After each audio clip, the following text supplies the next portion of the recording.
Hello friends, welcome again to my YouTube channel. आज की इस वीडियो में हम डिस्कस करेंगे गवर्नमेंट बजट के फर्स्ट पार्ट के बारे में। मैक्रो इकोनॉमिक्स की जितनी भी वीडियोस अब तक अपलोड की गई हैं, उन सभी वीडियोस का लिंक डिस्क्रिप्शन में गिवन है, आप जाकर देख सकते हैं। गवर्नमेंट बजट के इस फर्स्ट पार्ट में आज हम डिस्कस करेंगे कि आखिरकार बजट होता क्या है, गवर्नमेंट बजट क्या होता है, गवर्नमेंट बजट कितने तरह का होता है और गवर्नमेंट बजट क्यों प्रिपेयर करती है, आखिरकार बजट बनाने का मेन ऑब्जेक्टिव क्या है। लेक्चर को स्टार्ट करने से पहले आप सभी से रिक्वेस्ट है कि अगर आप फर्स्ट टाइम हमारे चैनल पर आए तो चैनल को सब्सक्राइब करके बेल आइकन को क्लिक कर दीजिए, ताकि फ्यूचर में अगर हम कोई भी वीडियो अपलोड करते हैं अकाउंट्स, इकोनॉमिक्स या बिजनेस स्टडीज के रिगार्डिंग, तो उसका लिंक तुरंत आपको मिल जाए। चलिए सबसे पहले हम बेसिक कॉन्सेप्ट से स्टार्ट करते हैं, that is what is budget, यानी आखिरकार बजट क्या होता है। बेसिकली बजट एक स्टेटमेंट होती है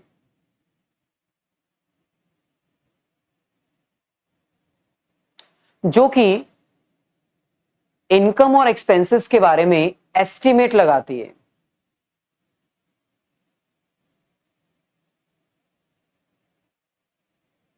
बजट एक ऐसी स्टेटमेंट होती है जो इनकम और एक्सपेंसेस के बारे में एस्टिमेट लगाती है। फॉर एग्जाम्पल, अगर हम किसी फैमिली की बात करें तो हर फैमिली में एक बजट होता है। फैमिली का जो अर्निंग पर्सन होता है वो अपनी इनकम स्पेसिफाई करता है, अपनी इनकम एस्टिमेट करता है और फिर इनकम के अकॉर्डिंग पूरी फैमिली के एक्सपेंसेस को कब, कहां, कैसे किया जाएगा, ये एस्टिमेट किया जाता है। यानी बजट एक रूटीन लाइफ में यूज होने वाला वर्ड है जो कि आप अपनी डेली लाइफ में घर में सुनते होंगे। बजट एक स्टेटमेंट होती है जिसके थ्रू इनकम का एस्टिमेट लगाया जाता है, यानी पता लगाया जाता है कि आने वाले महीने में, आने वाले कुछ टाइम में हमारे पास कितनी इनकम होने वाली है और उस इनकम की एस्टिमेशन के अकॉर्डिंग एक्सपेंसेस का एस्टिमेट किया जाता है। जैसे फॉर एग्जांपल, अगर एक फैमिली की एस्टिमेटेड इनकम है 1 लाख रुपीस पर मंथ, तो इस इनकम की एस्टिमेशन के अकॉर्डिंग उनको अपने डेली एक्सपेंसेस को भी एस्टिमेट करना होगा बजट बनाने के लिए, ताकि उनका family budget out of control ना हो और फ्यूचर में उनको दिक्कत का सामना ना करना पड़े। जैसे वो एस्टिमेट करेंगे कि हम एजुकेशन के लिए कितना एक्सपेंस कर सकते हैं, क्लोथिंग के लिए कितना कर सकते हैं, फूड के लिए कितना हम एक्सपेंडिचर कर सकते हैं, एंटरटेनमेंट के लिए हम कितना एक्सपेंडिचर कर सकते हैं और अदर एक्सपेंसेस हम कितना कर सकते हैं। तो बेसिकली जब हम बजट की बात करते हैं, budget is an estimate of income and expenditure for a particular period. Budget एक ऐसी स्टेटमेंट होती है जिसकी हेल्प से हम आने वाले समय में अपना इनकम का सोर्स कितना है, कितना हो सकता है, ये पता लगाते हैं और उस एस्टिमेटेड सोर्स ऑफ इनकम के अकॉर्डिंग आने वाले समय में हम कितना खर्चा कर सकते हैं, ये पता लगाते हैं। यानी budget is just an estimated amount. ये सिर्फ और सिर्फ एक एस्टिमेट होता है, रियलिटी नहीं होता। जैसे हम बजट के बारे में डिस्कस कर रहे हैं, वैसे ही सिमिलरली यहां पर हमारे पास गवर्नमेंट बजट भी दे रखा है। अब जैसे कि आपको पता है,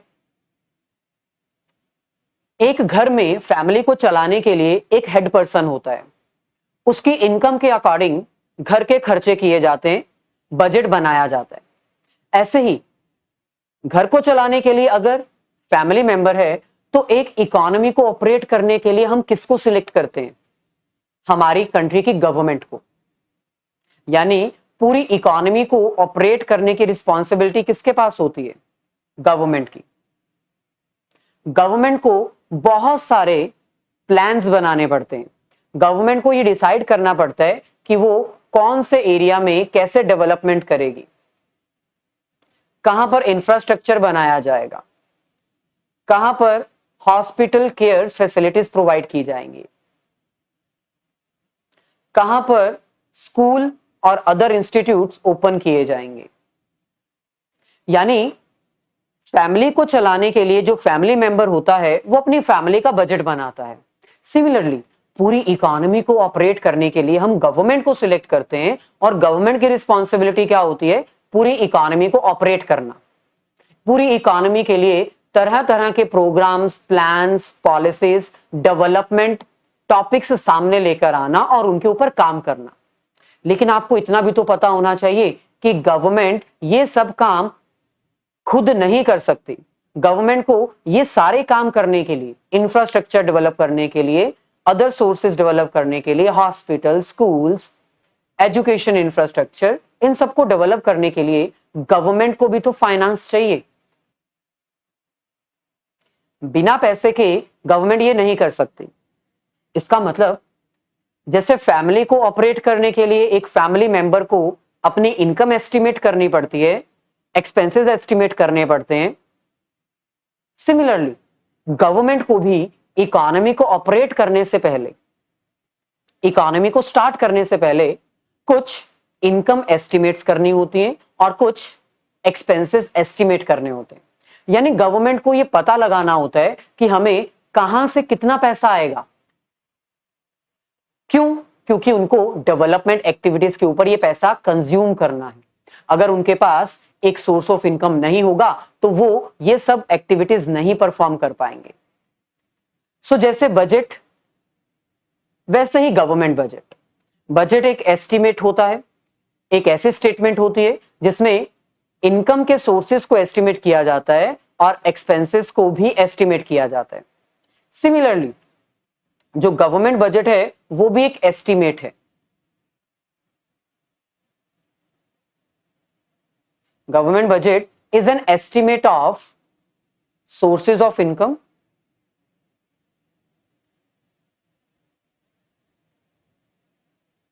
एंड एक्सपेंसेस।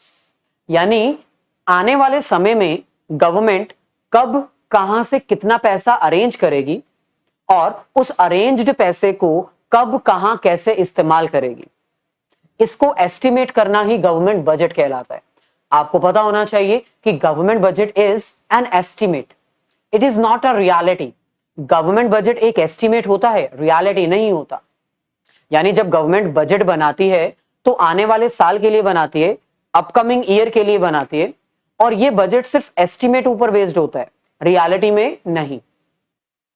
गवर्नमेंट एस्टिमेट करती है कि उनको आने वाले साल में कहां से कितना पैसा आएगा और फिर उस पैसे को कहां पर, कैसे, किस एरिया में यूटिलाइज किया जाएगा। So government budget is just an estimate of government incomes and government expenditures in related to upcoming financial year, in related to upcoming financial year। अगर हम बात करें गवर्नमेंट बजट की प्रिपरेशंस के रिगार्डिंग, तो आपको पता होना चाहिए इंडिया में गवर्नमेंट के द्वारा बजट फाइनेंस मिनिस्टर के द्वारा अनाउंस किया जाता है, जो कि फरवरी के मंथ में होता है, और मोस्ट प्रोबेबली ये हमेशा फर्स्ट डे को ही होता है, यानी 1 फरवरी। इस दिन को जो इंडिया के फाइनेंस मिनिस्टर होते हैं वो बजट अनाउंस करते हैं डिफरेंट सेक्टर्स के लिए, बताते हैं कि कहां से कितना सोर्स ऑफ इनकम एस्टिमेट किया गया है और कहां पर कितना खर्चा किया जाएगा। यानी इन शॉर्ट ये बजट बनाया क्यों जाता है? अपनी पास्ट परफॉर्मेंस को बताने के लिए। गवर्नमेंट के द्वारा ये बजट इसलिए बनाया जाता है ताकि वो जनता के सामने, पार्लियामेंट के सामने बता सके कि पिछले साल हमने क्या क्या किया है, और इसके साथ ही हम आने वाले अपकमिंग फाइनेंशियल ईयर में क्या क्या करने वाले हैं। यानी आने वाले साल में हमारा क्या प्लान होगा, क्या पॉलिसीज होंगी और क्या अदर डेवलपमेंट एक्टिविटीज होंगी जो हम करने वाले हैं। सो गवर्नमेंट बजट एक एस्टिमेट होता है जिसमें गवर्नमेंट अपने आने वाले साल के लिए एस्टिमेटेड इनकम्स और एस्टिमेटेड एक्सपेंडिचर्स को रिकॉर्ड करती है। जब बजट अनाउंस किया जाता है तब फाइनेंस मिनिस्टर के द्वारा पास्ट परफॉर्मेंस और future performance, future upcoming plans के बारे में डिस्क्लोज किया जाता है। ये जो बजट होता है वो एक साल के लिए ही बनता है, फाइनेंशियल ईयर। फाइनेंशियल ईयर हमारा स्टार्ट होता है 1 अप्रैल से और एंड होता है 31 मार्च को। फॉर एग्जाम्पल अगर हम करंट पीरियड की बात करें तो 1 फरवरी 2021 को अगर बजट अनाउंस किया गया है तो ये अप्रैल 2021 से मार्च 2022 के लिए किया गया है, यानी बजट एडवांस में अनाउंस किया जाता है, प्री प्लान्ड होता है ये। नेक्स्ट हमारे पास है बजट कितने तरह का होता है, तो आपको पता होना चाहिए हमारी इकोनॉमी में जो बजट है वो मेजरली 3 पार्ट्स में डिवाइडेड होता है। फर्स्ट हमारे पास आता है सेंट्रल गवर्नमेंट बजट, जिसको हम यूनियन बजट भी कहते हैं। ये एक ऐसा बजट होता है जो कि सेंट्रल गवर्नमेंट के द्वारा अनाउंस किया जाता है और सेंट्रल गवर्नमेंट के द्वारा इसके अनाउंसमेंट फाइनेंस मिनिस्टर के द्वारा किया जाता है 1 फरवरी को। इस बजट में गवर्नमेंट के द्वारा जो ओवरऑल परफॉर्मेंस ऑब्जेक्टिव्स होते हैं वो सेट किए जाते हैं, यानी गवर्नमेंट बताती है कि हम ओवरऑल इंडिया की जीडीपी कितनी ग्रो करना चाहते हैं, कितनी इंप्लॉयमेंट देना चाहते हैं, कितना और हम डेवलपमेंट एक्टिविटी इंट्रोड्यूस करना चाहते हैं। तो ये ओवरऑल एक कंट्री के लिए होता है। ओवरऑल इकोनॉमी के लिए जो बजट अनाउंस किया जाता है वो सेंट्रल गवर्नमेंट के अंडर आता है, जिसको हम यूनियन बजट भी कहते हैं। जैसा बजट गवर्नमेंट के द्वारा अनाउंस किया जाता है, जिस तरह का ऑब्जेक्टिव अपने बजट में सेंट्रल गवर्नमेंट सेट करती है, उसके अकॉर्डिंग स्टेट गवर्नमेंट्स फिर अपना बजट अनाउंस करती है, क्योंकि सेंट्रल गवर्नमेंट के बजट को बेस मानते हुए स्टेट गवर्नमेंट कोऑर्डिनेट करते हुए अपना बजट अनाउंस करती है। सो दूसरा जो बजट है वो स्टेट लेवल पर अनाउंस किया जाता है। अब क्योंकि ये स्टेट लेवल पर है, हर स्टेट में एक अपनी गवर्नमेंट होती है और उस गवर्नमेंट का एक अपना फाइनेंस मिनिस्टर होता है। सो एवरी स्टेट का जो रिस्पेक्टिव फाइनेंस मिनिस्टर होगा वो स्टेट गवर्नमेंट के लिए अपना बजट प्रिपेयर करेगा, but according to the central government budget. Central government की तरफ से जो बजट दिया जाएगा उसके अकॉर्डिंग वो अपना बजट बनाएंगे। हर स्टेट का अपना एक फाइनेंस मिनिस्टर होता है और वो फाइनेंस मिनिस्टर अपना बजट खुद प्रिपेयर करता है। ऐसे ही लास्ट हमारे पास आता है लोकल गवर्नमेंट बजट, जिसको हम म्युनिसिपल कॉर्पोरेशंस भी कहते हैं।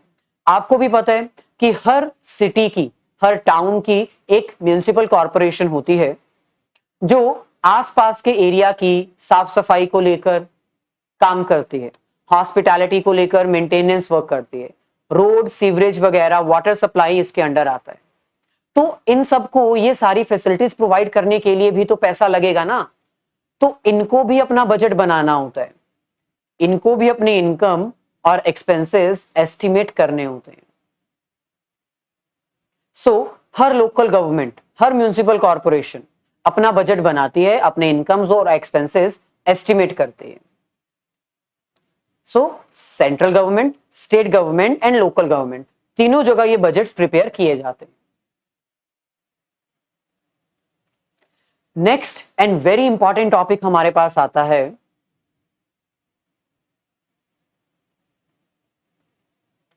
Objectives of government budget. देखो, अब तक की अगर बात की जाए, जितना कॉन्सेप्ट अभी तक हमने अंडरस्टैंड किया, तो गवर्नमेंट बजट इसलिए बनाती है ताकि वो एस्टिमेट कर सके कि उसको कहां से कितना पैसा आएगा और कहां पर कितना पैसा कंज्यूम किया जाएगा। गवर्नमेंट बजट इसलिए बनाती है ताकि फ्यूचर के प्लान्स वो डिसाइड कर सके, पास्ट परफॉर्मेंस को इवैल्यूएट कर सके, यानी पिछला काम कैसा हुआ वो पता लगाया जा सके और आने वाले समय में हम कैसा काम करेंगे ये डिसाइड किया जा सके। गवर्नमेंट बजट इसीलिए बनाती है। लेकिन क्या सिर्फ यही 2 ऑब्जेक्टिव है गवर्नमेंट के बजट बनाने के? नहीं, गवर्नमेंट और भी बहुत सारे रीजंस के कारण बजट अनाउंस करती है, जिसमें से पहला और सबसे इंपॉर्टेंट रीजन आता है, सबसे बड़ा ऑब्जेक्टिव आता है redistribution of income and wealth. Redistribution of income and wealth. Redistribution का मतलब होता है एक बार दोबारा से डिस्ट्रीब्यूशन करना, रीडिस्ट्रीब्यूशन। अब जैसे कि आपको पता है कि हमारी इंडियन इकोनॉमी में रिच और पुअर के बीच का गैप जो है वो बढ़ता जा रहा है। जो रिच पर्सन है वो इन्वेस्टमेंट कर रहा है और इन्वेस्टमेंट से वो और पैसा कमा रहा है, जिसके कारण वो रिच हो रहा है। और पुअर पर्सन के पास इतना भी पैसा नहीं है कि वो अपने 2 वक्त की रोटी खा सके, तो वो इन्वेस्टमेंट करके पैसा कहां से कमाएगा। इस सिचुएशन को टैकल करने के लिए भी गवर्नमेंट बजट बना रही है। गवर्नमेंट क्या करती है, जो रिच सेक्शन है उसके ऊपर हायर टैक्स चार्ज करती है, जिससे क्या होता है, गवर्नमेंट के पास टैक्स रेवेन्यू आता है, यानी गवर्नमेंट के पास इनकम आती है। उसी इनकम को गवर्नमेंट यूज करती है पुअर सेक्शन को सब्सिडीज देने के लिए। सब्सिडीज का मतलब होता है राहत, किसी प्रोडक्ट के प्राइस में कमी कर देना, लेकिन सिर्फ पुअर सेक्शन के लिए। सो क्या इससे गवर्नमेंट इनकम और वेल्थ की रिडिस्ट्रीब्यूशन कर सकती है? Obviously yes. गवर्नमेंट जो है वो रिच सेक्शन के ऊपर टैक्स लगा रही है, यानी अमीरों से जो उनकी इनकम है वो थोड़ी छीन रही है, अपनी तरफ ले रही है, और इस इनकम को पुअर पर्सन को दे रही है। सो गवर्नमेंट अपने बजट में अनाउंस करती है कि इस बार टैक्स बढ़ेगा या नहीं बढ़ेगा, सब्सिडी मिलेगी या नहीं मिलेगी, मिलेगी सब्सिडी तो कितनी मिलेगी, टैक्स बढ़ेगा तो कितना टैक्स बढ़ेगा। ये सब बजट में ही अनाउंस होता है। यानी गवर्नमेंट बजट इसलिए भी बनाती है ताकि वो टैक्सेस और सब्सिडीज में चेंजेस कर सके for the redistribution of income and wealth. Income और वेल्थ की रीडिस्ट्रीब्यूशन करने के लिए, अमीर और गरीब के बीच का फासला कम करने के लिए गवर्नमेंट बजट बनाती है, और उस बजट में टैक्सेस और सब्सिडी के बारे में डिसीजन लिया जाता है। ऐसे ही नेक्स्ट हमारे पास है रीएलोकेशन ऑफ रिसोर्सेस। रीएलोकेट करना मतलब रीडिस्ट्रीब्यूट करना। Redistribution of resources. जैसे कि आपको पता है कि हर इकोनॉमी में रिसोर्सेस स्केयर होते हैं। आपने 11th स्टैंडर्ड में भी किया हुआ है इकोनॉमिक्स में। आपके रिसोर्सेज जो हैं वो स्केयर हैं, आपकी जरूरतें जो हैं वो अनलिमिटेड हैं with alternative uses. Due to that economic problem arise होती है, प्रॉब्लम ऑफ चॉइस, और उस चॉइस में आपको अपने रिसोर्सेज कुछ ऐसे यूटिलाइज करने होते हैं ताकि आपको मैक्सिमम सेटिस्फेक्शन मिल सके। सेम कंडीशन गवर्नमेंट बजट बनाते हुए ध्यान में रखती है। गवर्नमेंट को भी पता है, गवर्नमेंट को भी पता है कि हमारे पास रिसोर्सेज लिमिटेड हैं, तो गवर्नमेंट अपने लिमिटेड रिसोर्सेज को रीएलोकेट करके ऐसे यूटिलाइज करना चाहती है ताकि सोसाइटी का भला हो सके, सोशल वेलफेयर हो सके, और पूरी इकोनॉमी को बेनिफिट मिल सके।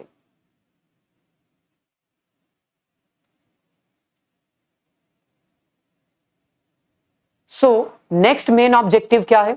गवर्नमेंट बजट इसलिए बनाती है ताकि वो अपने स्केयर रिसोर्सेज को कुछ इस प्रकार एलोकेट कर सके कि उनका ऑप्टिमल यूटिलाइजेशन पॉसिबल हो सके, उनका बेस्ट यूटिलाइजेशन पॉसिबल हो सके। रिसोर्सेज को ऐसे जगह लगाना, रिसोर्सेज को ऐसे जगह अलॉट करना, रिसोर्सेज को ऐसे जगह प्रोवाइड करना कि उसका बेनिफिट सोसाइटी को मिले और इकोनॉमी की भी ग्रोथ हो सके। सो इसके अंडर गवर्नमेंट क्या करती है?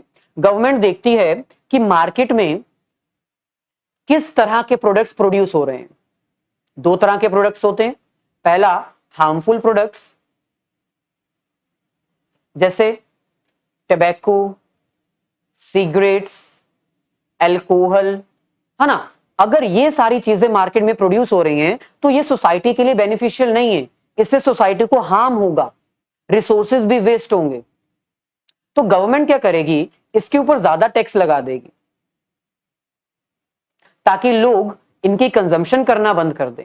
जब कंजम्पशन बंद हो जाएगी तो इनकी मैन्युफैक्चरिंग कम हो जाएगी, और जब मैन्युफैक्चरिंग कम हो जाएगी तो रिसोर्सेज किसी दूसरी जगह यूटिलाइज किए जाएंगे। जो रिसोर्सेज हार्मफुल प्रोडक्ट्स मैन्युफैक्चरिंग करने में यूज हो रहे थे, गवर्नमेंट के टैक्स बढ़ाने के कारण अब वही रिसोर्सेज लोकल प्रोडक्ट की प्रोडक्शन के लिए यूज किए जाएंगे।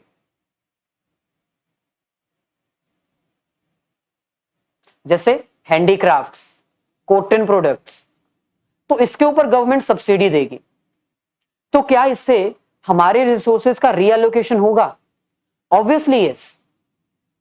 गवर्नमेंट जब हार्मफुल आइटम्स के ऊपर टैक्स लगाएगी तो लोग इसको कंज्यूम करना बंद कर देंगे, डिमांड कम हो जाएगी। डिमांड कम होगी तो इनकी मैन्युफैक्चरर्स इनको बनाना कम कर देंगे। यानी जो रिसोर्सेज हार्मफुल प्रोडक्ट के मैन्युफैक्चरिंग करने से वेस्ट हो रहे थे, अब वही रिसोर्सेज लोकल डोमेस्टिक प्रोडक्ट्स के ऊपर लगाने से यूटिलाइज किए जाएंगे, इंक्रीज हो जाएंगे। यानी गवर्नमेंट इकोनॉमी के बेनिफिट के लिए, सोशल वेलफेयर के लिए कुछ ऐसे स्कीम्स अनाउंस करती है अपने बजट में जिसके कारण रिसोर्सेज का रीएलोकेट हो जाता है। इसके साथ साथ गवर्नमेंट ये भी ध्यान देती है कि ज्यादा से ज्यादा पब्लिक गुड्स मैन्युफैक्चरिंग की जाए। गवर्नमेंट इस बात पर भी ध्यान देती है कि ज्यादा से ज्यादा पब्लिक गुड्स मैन्युफैक्चरिंग की जाए। अब पब्लिक गुड्स होती क्या है? बहुत ही सिंपल कॉन्सेप्ट है। पब्लिक गुड्स कुछ ऐसे गुड्स होती हैं जो नॉन राइवल होती हैं। नॉन राइवल मतलब जिनका किसी के साथ कंपटीशन नहीं होता है। ऐसे सर्विसेज, ऐसे गुड्स जो गवर्नमेंट के द्वारा प्रोड्यूस की जाती हैं और उसका कंपटीशन किसी के साथ नहीं होता है। जैसे लॉ एंड ऑर्डर, कानून व्यवस्था कंट्री में बनाए रखना, ये ऐसी पब्लिक गुड्स हैं जिसका किसी के साथ कंपटीशन नहीं है। तो ऐसे गुड्स को प्रोड्यूस करना ज्यादा करना चाहिए गवर्नमेंट को ताकि रिसोर्सेज का बेस्ट यूटिलाइजेशन हो सके। डिफेंस सिस्टम को मजबूत करना, यह भी एक एग्जांपल है पब्लिक गुड्स की। ऐसे ही पब्लिक ऑफिसेज जो हैं, पब्लिक एंटरप्राइजेस जो हैं, उनको भी सही करना, करप्शन वहां पर कम करना। दूसरी चीज, पब्लिक गुड्स ऐसे गुड्स होती हैं जो नॉन एक्सक्लूडेबल होती हैं। नॉन एक्सक्लूडेबल मतलब पब्लिक गुड्स कुछ ऐसे गुड्स होती हैं जिनको किसी से वंचित नहीं रखा जा सकता। ये ऐसे गुड्स हैं जिसका बेनिफिट हर किसी को मिलेगा। लॉ एंड ऑर्डर सभी के पास है, सभी को अधिकार है कि वो केस कर सकते हैं, एफआईआर कर सकते हैं, कानून की मदद ले सकते हैं। सो पब्लिक गुड्स की मैन्युफैक्चरिंग के ऊपर थोड़ा गवर्नमेंट को ज्यादा ध्यान देना चाहिए, जो कि गवर्नमेंट के बजट में ही आता है। गवर्नमेंट अपने बजट में ही अनाउंस करती है कि इस बार हम डिफेंस सिस्टम में क्या इंप्रूवमेंट्स करने वाले हैं। सो रीएलोकेशन ऑफ रिसोर्सेज का मतलब है कि अपने रिसोर्सेज को कुछ ऐसे डिस्ट्रीब्यूट करना जिसका डायरेक्ट बेनिफिट सोसाइटी को मिल सके, इकोनॉमिक बेनिफिट पब्लिक को मिल सके। इसमें सबसे ज्यादा अच्छा रोल पब्लिक गुड्स ही परफॉर्म करती हैं, जिसका मेन मकसद सोसाइटी का वेलफेयर करना ही होता है। सो गवर्नमेंट को ऐसी प्रोडक्शन ज्यादा करनी चाहिए। गवर्नमेंट को अपने बजट में इन सभी चीजों के लिए ज्यादा बड़ी अनाउंसमेंट्स करनी चाहिए, जो कि गवर्नमेंट करती है। यानी रिसोर्सेज को रीएलोकेट करना भी गवर्नमेंट बजट में ही आता है, क्योंकि गवर्नमेंट अपने बजट में ही तो बताती है कि हम अपने रिसोर्सेज को कैसे एलोकेट करेंगे, कैसे रीएलोकेट करेंगे एंड ऑल। नेक्स्ट ऑब्जेक्टिव हमारे पास है इकोनॉमिक स्टेबिलिटी। स्टेबिलिटी का मतलब होता है नो चेंज, नो फ्लक्चुएशन।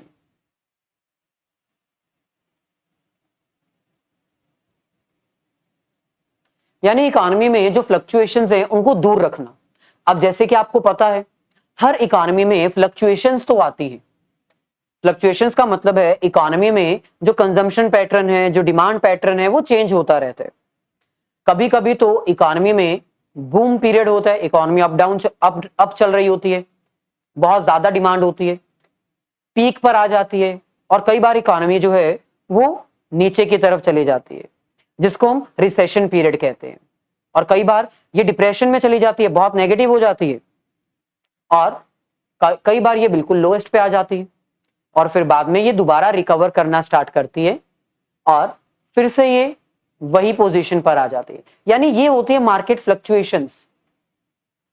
यहां पर इकोनॉमी में बहुत ज्यादा डिमांड थी, इकोनॉमी जो है वो एक्सपैंड कर रही थी, ये बूम पीरियड, पीक पीरियड जहां पर सबसे ज्यादा डिमांड है, यहां पर डिमांड कम होना स्टार्ट हो गई, रिसेशन पे चले गया, पूरी इकोनॉमी रिसेशन पर चली गई। एक टाइम ऐसा आया कि इकोनॉमी डिप्रेशन पर चली गई, एकदम नीचे डाउन, फिर लोएस्ट हो गई। इसको हम थ्रो कहते हैं, और फिर बाद में इसने रिकवर करना स्टार्ट किया, रिकवरी। और रिकवरी करने के बाद ये दोबारा से क्या करने लगी, एक्सपैंड करने लगी। तो ये इकोनॉमी में फ्लक्चुएशंस होती हैं, और अगर किसी इकोनॉमी में ऐसी फ्लक्चुएशंस होंगी तो वो इकोनॉमी सही से ऑपरेट नहीं कर पाएगी।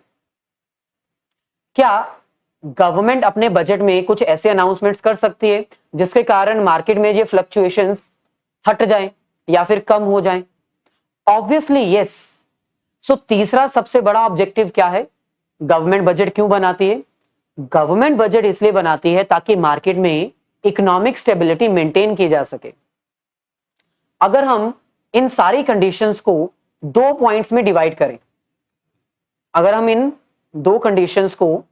सभी कंडीशंस को दो पॉइंट में डिवाइड करें, तो एक पोजीशन होती है इन्फ्लेशन की, यानी एक समय होता है जब मार्केट में बहुत ज्यादा डिमांड होती है जिसके कारण मार्केट में इन्फ्लेशन हो जाती है, महंगाई हो जाती है। और कई बार मार्केट में बहुत ज्यादा लो हो जाता है जिसके कारण मार्केट में डिफ्लेशन हो जाती है। तो ओवरऑल ये दो सिचुएशंस हैं। क्या गवर्नमेंट अपने बजट में इन्फ्लेशन और डिफ्लेशन को कंट्रोल कर सकती है? Obviously yes. सो तीसरा सबसे बड़ा रीजन क्या है, गवर्नमेंट बजट क्यों बनाती है? ताकि इन्फ्लेशन और डिफ्लेशन को कंट्रोल किया जा सके। सिंपल है, मार्केट में इन्फ्लेशन का कारण क्या होता है? इन्फ्लेशन मतलब महंगाई। मार्केट में महंगाई क्यों आती है? जब लोगों के पास बहुत सारा पैसा होता है, मनी सप्लाई ज्यादा होती है, तो लोग ज्यादा डिमांड करते हैं, और जब डिमांड ज्यादा होती है किसी प्रोडक्ट की तो वो महंगा हो जाता है, उसका प्राइस बढ़ जाता है। तो ऐसे सिचुएशन में गवर्नमेंट अपने बजट में क्या अनाउंस कर सकती है? गवर्नमेंट अपने गवर्नमेंट एक्सपेंडिचर्स को कम कर सकती है। गवर्नमेंट एक्सपेंडिचर्स जैसे ब्रिज बनाना, हॉस्पिटल बना रहे हैं कहीं पर, है ना, ऐसे एक्सपेंसेस थोड़े कम कर दिए जाएंगे तो लोगों के पास पैसा जाना बंद हो जाएगा। अगर गवर्नमेंट अपना खर्चा कम कर देगी तो लोगों के पास पैसा जाना बंद हो जाएगा, और जब लोगों के पास पैसा कम हो जाएगा तो डिमांड कम हो जाएगी, और जब डिमांड कम हो जाएगी तो प्राइसेस अपने आप धीरे धीरे कंट्रोल में आ जाएंगे। सो इन्फ्लेशन की सिचुएशन में गवर्नमेंट अपने बजट में अपना खर्चा कम कर सकती है। दूसरा, गवर्नमेंट टैक्सेस को बढ़ा सकती है। जब प्रोडक्ट के ऊपर टैक्सेस बढ़ जाते हैं तो प्रोडक्ट बहुत महंगे हो जाते हैं, और जब प्रोडक्ट बहुत महंगे हो जाते हैं तो वो एक पर्सन की हैसियत से बाहर हो जाते हैं, उसकी कैपेबिलिटी के बाहर हो जाते हैं, पर्सन फिर उसको परचेज नहीं कर सकता। सो इन दैट सिचुएशन वो आउट ऑफ द कैपेसिटी हो चुके हैं, कंज्यूमर उसको कंज्यूम नहीं कर सकता, तो वो उसको परचेज करना बंद कर देगा, यानी डिमांड कम हो जाएगी, और जब डिमांड कम हो जाएगी तो इन्फ्लेशन अपने आप कंट्रोल में आ जाएगी। सो यानी गवर्नमेंट अपने बजट में इन्फ्लेशन को कंट्रोल करने के लिए टैक्सेस बढ़ा सकती है। ऐसे ही लास्ट पॉइंट, भाई गवर्नमेंट अपनी सब्सिडीज भी तो कम कर सकती है। सब्सिडी देना मतलब राहत देना। अगर गवर्नमेंट अपनी राहत देना बंद कर देगी, प्रोडक्ट के ऊपर सब्सिडी देना बंद कर देगी, तो प्रोडक्ट महंगे हो जाएंगे, क्योंकि पहले गवर्नमेंट सब्सिडी देती थी तो प्रोडक्ट सस्ता मिलता था, लेकिन अब गवर्नमेंट ने सब्सिडी देना बंद कर दिया जिसके कारण प्रोडक्ट महंगा हो जाएगा, और अगर प्रोडक्ट महंगा हो गया तो कंजम्पशन कम हो जाएगी, प्रोडक्ट कंज्यूम करना बंद कर दिया जाएगा, और जब डिमांड कम हो जाएगी, कंजम्पशन कम हो जाएगी, तो इन्फ्लेशन जैसी सिचुएशन को अपने आप टैकल किया जा सकता है। इसके ऑपोजिट डिफ्लेशन। डिफ्लेशन का मतलब होता है मार्केट में प्रोडक्ट के दाम बहुत कम हो चुके हैं। क्यों? क्योंकि मार्केट में डिमांड ही नहीं है, लोग कंजम्पशन ही नहीं कर रहे हैं, लोगों के पास पैसा ही नहीं है। सो डिफ्लेशन एक ऐसी सिचुएशन है जिसके कारण मार्केट में मंदी आ चुकी है, और मार्केट में मंदी आना मतलब इकोनॉमी का ग्रो ना करना, जीडीपी का कम होना। सो ऐसी सिचुएशन को भी गवर्नमेंट टैकल कर सकती है अपने बजट की हेल्प से, इसलिए गवर्नमेंट बजट बनाती है। कैसे? मार्केट में डिफ्लेशन आता है due to lack of money supply, क्योंकि मार्केट में सप्लाई नहीं होती है मनी की, जिसके कारण लोग डिमांड नहीं करते, और प्राइसेस जो है वो प्रोडक्ट के इतने सस्ते हो जाते हैं, इतने सस्ते हो जाते हैं कि एक मैन्युफैक्चरर को उसकी लागत भी नहीं मिल पाती, उसकी कॉस्ट भी कवर नहीं हो पाती, उसको लॉसेस में प्रोडक्ट बेचना पड़ता है। तो ऐसी सिचुएशन में गवर्नमेंट अपने टैक्सेस बढ़ा सकती है, अपने एक्सपेंडिचर्स बढ़ा सकती है।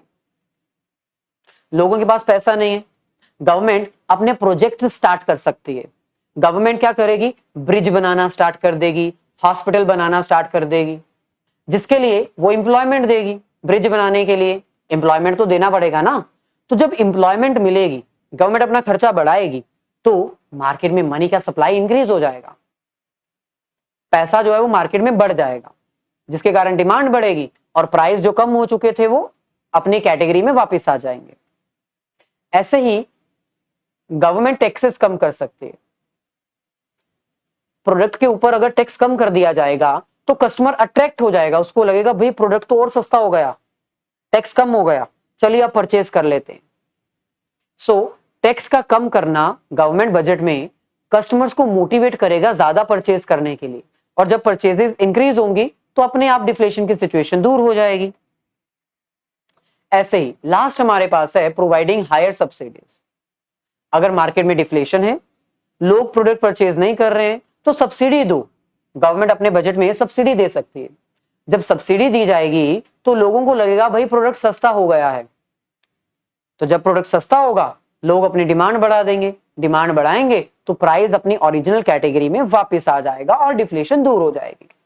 यानी in short government budget government के द्वारा इसलिए बनाया जाता है ताकि इकोनॉमी में स्टेबिलिटी बनाई जा सके, ना इन्फ्लेशन हो ना डिफ्लेशन। ऐसे ही नेक्स्ट हमारे पास है मैनेजिंग पब्लिक एंटरप्राइजेस। अब जैसे कि आपको पता है हमारी इंडियन इकोनॉमी में मिक्स्ड इकोनॉमी का रूल फॉलो होता है, और मिक्स्ड इकोनॉमी में पब्लिक और प्राइवेट दोनों एंटरप्राइजेस होते हैं। अब जो पब्लिक वाले होते हैं वो तो अपना बजट खुद बनाएंगे, वो खुद डिसाइड करेंगे हमें कितना पैसा इन्वेस्ट करना है, हमारी कितनी इनकम होगी, हमारा कितना खर्चा होगा। प्राइवेट वाले तो ये सब काम अपने आप करते हैं। लेकिन जो पब्लिक एंटरप्राइजेस होती हैं, जो सरकारी महकमा होता है, जो सरकारी ऑफिस होते हैं, गवर्नमेंट ऑफिसेस,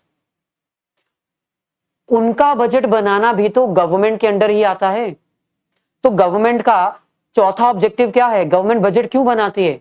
ताकि वो अपनी पब्लिक एंटरप्राइजेस को मैनेज कर सके। मैनेज कर सके मतलब उनका ध्यान रख सके, उनको कंट्रोल कर सके, उनको एक इनकम का सोर्स दे सके और उनके एक्सपेंसेस के ऊपर कंट्रोल कर सके। इतना ही नहीं, गवर्नमेंट जब बजट बनाती है तो वो ये भी देखती है कि क्या हमारा पब्लिक एंटरप्राइज प्रॉफिट में चल रहा है या लॉस में चल रहा है। क्योंकि अगर प्रॉफिट में चल रहा है तो ठीक, लेकिन अगर लॉस में चल रहा है तो फिर ऐसे बिजनेस का तो फायदा ही नहीं है। और अगर ऐसे बिजनेस का फायदा नहीं है तो गवर्नमेंट अपने इस पब्लिक एंटरप्राइजेस को सेल करने का डिसीजन भी बजट में ले सकती है। यानी इन शॉर्ट जितनी भी पब्लिक एंटरप्राइजेस हैं उसके लिए भी बजट गवर्नमेंट के द्वारा बनाया जाता है। उस बजट में इनकम और एक्सपेंसेस एस्टिमेट किए जाते हैं पब्लिक एंटरप्राइजेस के लिए, और यह भी चेक किया जाता है कि वो प्रॉफिट कमा रही हैं या लॉस। अगर लॉस कमा रही हैं तो कितने सालों से लॉस में चल रही हैं। अगर बहुत सालों से लॉस में चल रही हैं तो भाई उनको सिक यूनिट्स डिक्लेयर किया जाता है। अगर कोई पब्लिक एंटरप्राइजेस काफी देर से लॉस में चल रही है तो उसको सिक यूनिट अनाउंस कर दिया जाता है और उसको बेचने के बारे में डिसीजन बजट में लिया जाता है। ऐसे ही नेक्स्ट ऑब्जेक्टिव हमारे पास है इकोनॉमिक ग्रोथ। अब जैसे कि आपको पता है इकोनॉमिक ग्रोथ का मतलब होता है growth of an economy in the form of GDP, gross domestic product. यानी एक इकोनॉमी को ग्रो करना through the more production and productivity, ज्यादा से ज्यादा प्रोडक्शन करना और प्रोडक्टिविटी को भी इंक्रीज करना।